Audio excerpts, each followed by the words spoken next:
With Democratic Governor Tony Evers' announcement that he will not run for a third term, the November 2026 election for governor is wide open.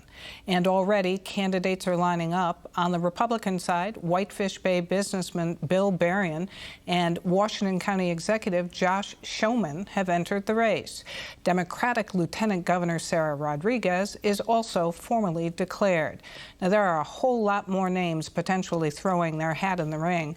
For more on this, we turn to our political panelists, Republican Bill McCoshen and Democrat Scott Ross. And nice to see you both again. Great to be with you. So, Bill, what kind of opportunity is this for Republicans? It's pretty rare.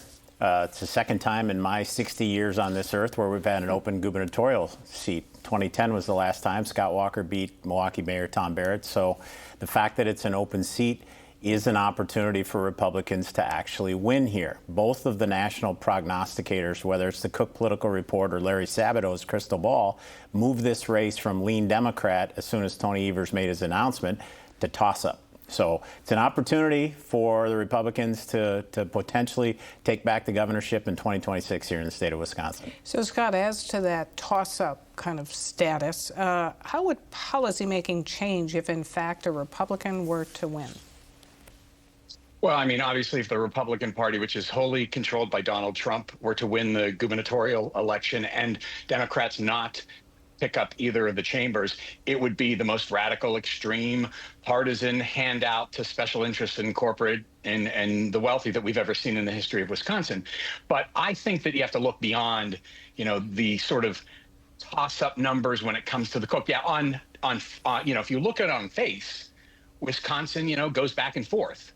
But if you look at the real numbers and where the Republican Party is right now, if you're not Donald Trump, the party Wisconsin voters have rejected you in statewide elections, election after election after election.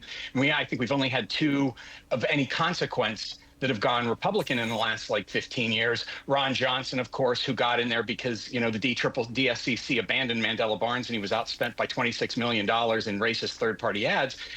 And the Supreme Court race where they just, where Democrats hadn't quite figured out how to lock up those races yet. Now it's a completely different universe. And the Republican Party, with Donald Trump in full control of the government, isn't getting more open isn't getting more accommodating for swing voters. Bill, as to the Washington influence, 7th Congressional District Republican Tom Tiffany has been talking about running for a long time. What's he waiting for? He says he's going to make a decision sometime around Labor Day. I hope he does it sooner than that. There are several Congress people in the House now that are running for governor in different states, Byron Donalds being at the top of the list in Florida. I think the president's a little concerned about that because the GOP majority in the House is so slim to begin with. So I don't know if Tom Tiffany's going to get in. He's got a lot of strong suits for sure, but probably his weakest areas is fundraising. He's got $125,000 cash on hand, which today, and Scott would agree, that's a good assembly race. That's not a gubernatorial race. Mm-hmm. So fundraising is his biggest shortcoming. We'll see if he gets in. At the end of the day, where Scott and I actually do agree, Donald Trump's going to pick the winner of this primary. Whoever he endorses in this primary will win the race for sure on our side.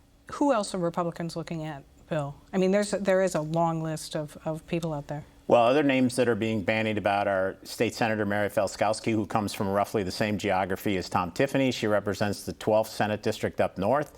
She won't get in if Tiffany does get in, but if Tiffany doesn't get in, I would expect to see her join the race. You might remember she voted against the state budget. She's the first Senate president to ever vote against the state budget.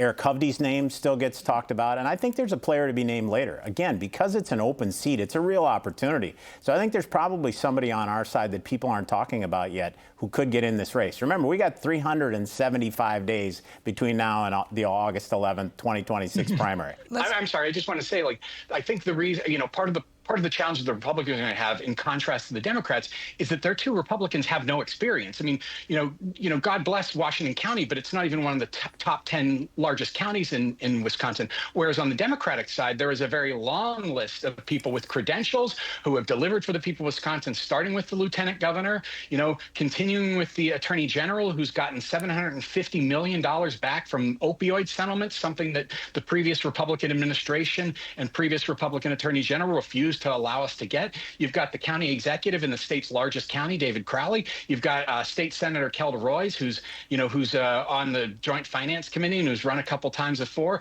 There's a long list of people with real credentials about doing the things that Wisconsinites want. The one Scott didn't mention was Ben Wickler, former party chairman. Nobody has raised more money than Ben Wickler. He is the best fundraiser on their side or our side. So if he decides to get in, he'll be formidable. What do you say to that, Scott? Oh, absolutely, yes. I mean, and Ben's a great guy who's traveled around the state doing the rubber chicken circuit, for years. I mean, it's a reason why a lot of us thought in 2022 that Rebecca Clayfish was going to be the nominee for the Republicans, but the Republicans decided they don't want to have a woman at the top of the ticket, so they went with an out-of-state businessman who lost. Scott, as to the toss-up status of the governor's race, how much confidence, though, does the most recent 10-point victory of Justice Susan Crawford give Dems?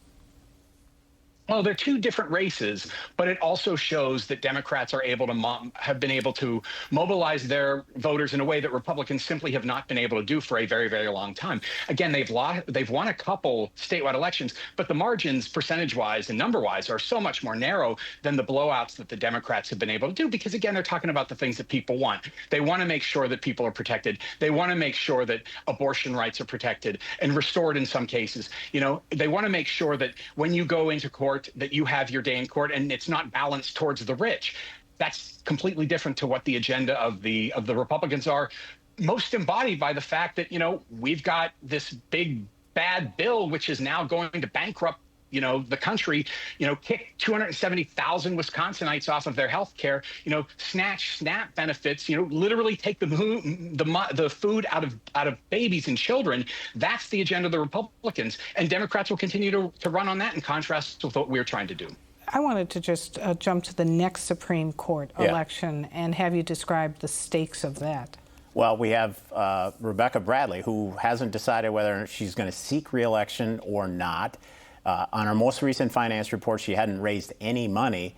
My advice to her is if you're not going to run, get out and give people time to raise money. I think one of the dynamics that there's a relationship between the two races. I don't think the Supreme Court race is going to be as hotly contested as the last two were. I don't think it'll be a $100 million race because it isn't for the majority. I think the gubernatorial race, now that it's an open seat, will be the political Super Bowl in Wisconsin in 2026. Scott, we know that appeals court judge Chris Taylor is running for Supreme Court. How formidable is she?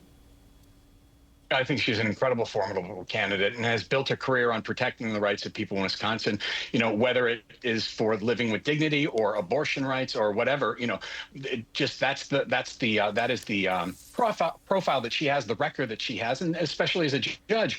And, that contrast again with Rebecca Bradley, who's one of the most divisive, one of the most noxious elected officials that we've had in the history of the state of Wisconsin. And I think, for her, the problem is if she's waiting for a federal judgeship, what's the incentive to taking out the incumbent from a judicial race when by and large over decades, and Bill will agree with this, the incumbent wins. Almost used to be unheard of that an almost incumbent 100% judicial candidate wouldn't win. Yeah. All right, we need to leave it there, but really nice to see you both again. We'll have you on more now that we're heating up into this next election cycle. Thank you. Thanks. Great to be with you.